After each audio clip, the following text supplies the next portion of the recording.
patience as we walk through this. The other real problem is I sweated so much that the ink is gone on my speech. So I have to ad-lib the whole thing, so it's not going to be great. So for those of you who don't know me, I'm Shannon's dad, or more often than not, I'm known as Ann's husband. On behalf of the McCluskeys and the Amicks, we'd like to welcome you to this joyous occasion. We're thrilled that so many of you have been able to join us from near and far. While today is first and foremost a celebration of Shannon and Ann's nuptials, we're excited that after some 18 months of isolation, we're able to get together with so many friends and family. So thank you all for coming.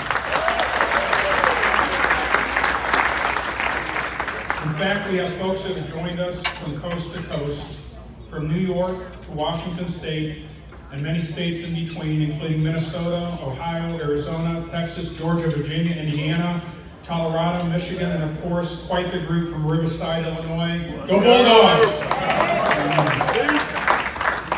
Shannon and Dan, that's a testament to how much you are loved. Thank you all for coming.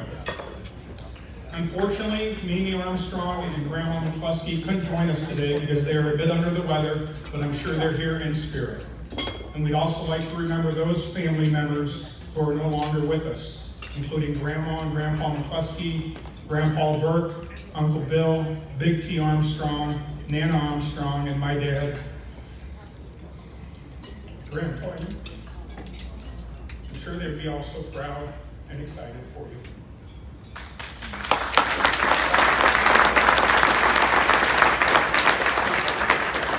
Only 8 more pages. While Ann and Shannon didn't write my speech, I was giving some pretty strict guidelines. First and foremost, keep it short. A close second, no dad jokes. Since I'm known to be a bit long-winded and most of my conversations include dad jokes, that's left me with very few options. So with that said, Shannon, you look radiant. Dan, welcome to Shannon, welcome to the family. To the rest of us, let's eat, drink, and be merry.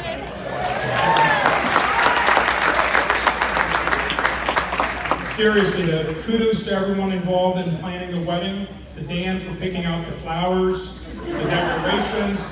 And I don't know if you've seen on your little name cards, your little fish stickers and chicken. That was Dan's doing. He put all that on there, so well done.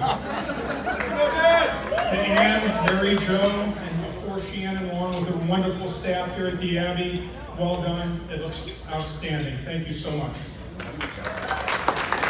And of course, thank you to our good friends, Kim and Steve, for being such an important part of the celebration. It was awesome. Thank you both. To the McCluskey family, thank you for raising such a wonderful young man, and thank you for so warmly accepting Shannon into your family. She felt welcomed immediately. And Molly and Maggie, I think she found a sister she never had. And in Dan, I know my son Mark found a brother he never had. It's been fun to seeing them grow so close over the years. Before I say a few words about Shannon and Dan, let me give a special shout out to my bride of almost 34 years.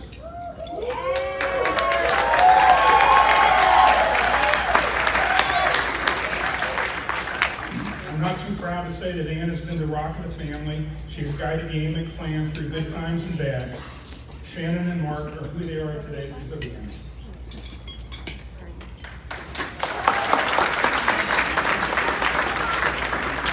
She's admired and loved by many, and that's evidenced by the fact that 5 of her 6 bridesmaids from 1987 are here tonight, and that shows how much she's loved. Now, I have one groomsman here from 1987. I'm not sure what that says about me. But Hunter and Linda, thank you for coming. I appreciate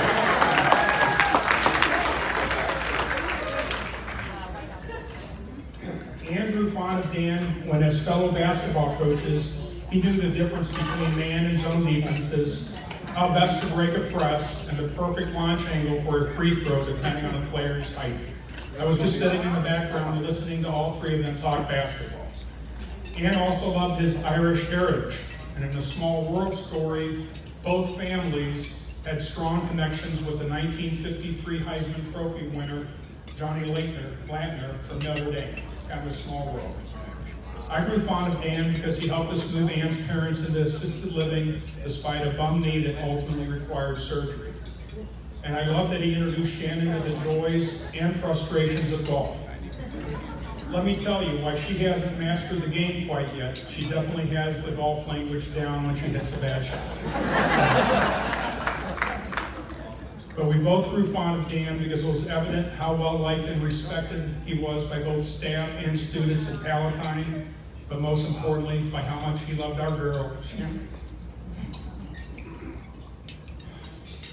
Before I say a few words about Shannon, I'd like to thank so many of you for grabbing it. As Ann likes to say, it takes a village to raise children.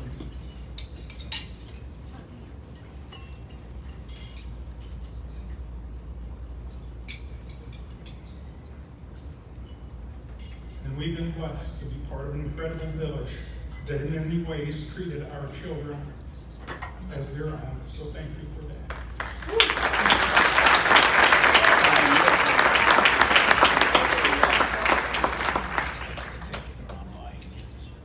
Only 4 more pages. I like to think of married life as PS, pre-Shannon and post-Shannon. As you know, it took us a while to have Shannon, and I had pretty much convinced myself that having children was not in the cards. That all changed on December 8th, 1993, at 5:31 a.m. I'm pretty sure Ann has not been up at 5:31 a.m. since that day.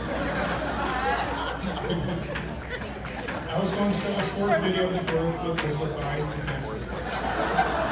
It's literally been a whirlwind since then. Honestly, it's difficult to remember a time before Shannon. And other than 2 years in junior high, 4 years in high school, and 4 years in college, they've been pretty good. For those of you who have preteen and teenage daughters, you probably get my drift. And if you're interested, corner me at some point tonight, and I can tell you seriously about Culver Military Academy in Indiana and a specially designed program they have for young women. Of course, I'm joking. I never thought such a little bundle could bring such joy and happiness, but Shannon sure did. I struggled thinking of what I wanted to focus on when talking about Shannon. Was it how witty and clever she was at an early age, or what an incredible memory she had? What a loving and caring daughter she's been since day one, or a vivid imagination? In the end, I decided to focus on one trait I admire so much about Shannon, and that's her fierce determination to accomplish anything she puts her mind to, until she's kind of large and in charge, like her mother. She attacks her goals with a certain pride and passion that I think is pretty remarkable. It started early and continues today. A few examples. When she was very little, she loved to jump rope, do the pogo stick, and she'd set a goal. Maybe do 100, 200 jumps or pogo sticking at a time, and she would go and go and go and go until she achieved it. 3 pages. She would do the same thing on the monkey bars, going back and forth. What was interesting about that is she had imaginary friends. The whole time she was swinging back and forth, she was talking to her imaginary friends and coming up with stories. It is. When she wanted her first cell phone or her first MySpace account, she put together a storyboard and she put a presentation together for Ann and I.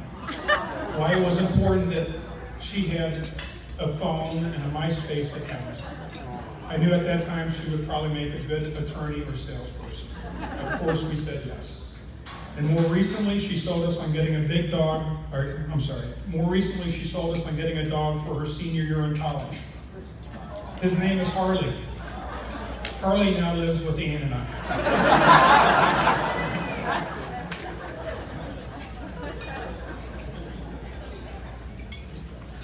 There is one event, however, that I am reminded of every day. Something she undertook at the University of Iowa. I'm reminded of it every day because after the event, she gave me this little rubber bracelet. I hadn't worn a watch for 15 or 20 years. I'm not crying because of that. And bracelets were never my thing. However, since that day she gave it to me, I've rarely, if ever, taken it off.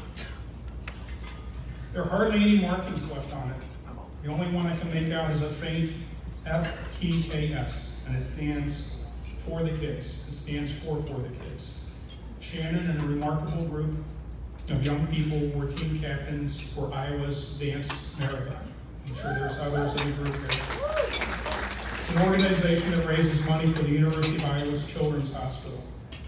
I understand there's a pretty fierce competition among Big Ten schools and maybe many others to see which school can raise the most for their respective causes. Shannon dove headfirst in their role, not only on assembling a team and fundraising, but making frequent visits to the children and families at the hospital. She was all in. She was consumed by it in a very positive way.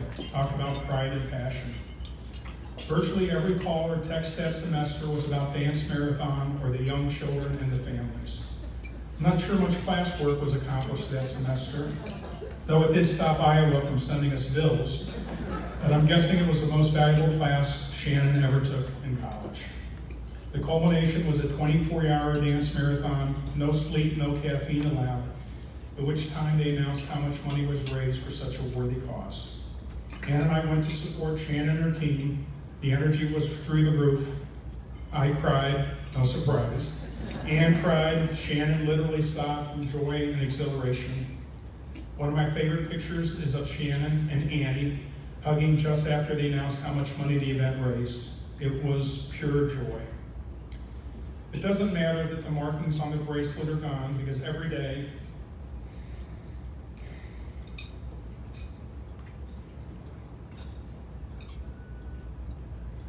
reminds me how loving, compassionate, caring, and driven Shannon is. By the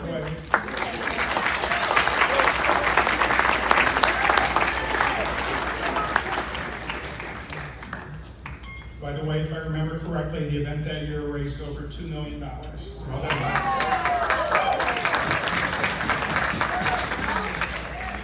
Shannon, I like to think I say it often enough, but who really knows? But tonight, in front of all our friends and families, I want you to know how proud I am.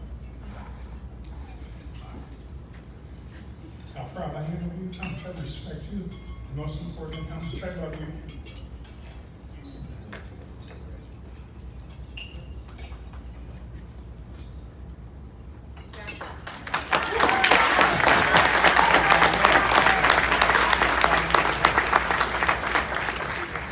I will always be here for you, though if you ever need stitches again, please call me.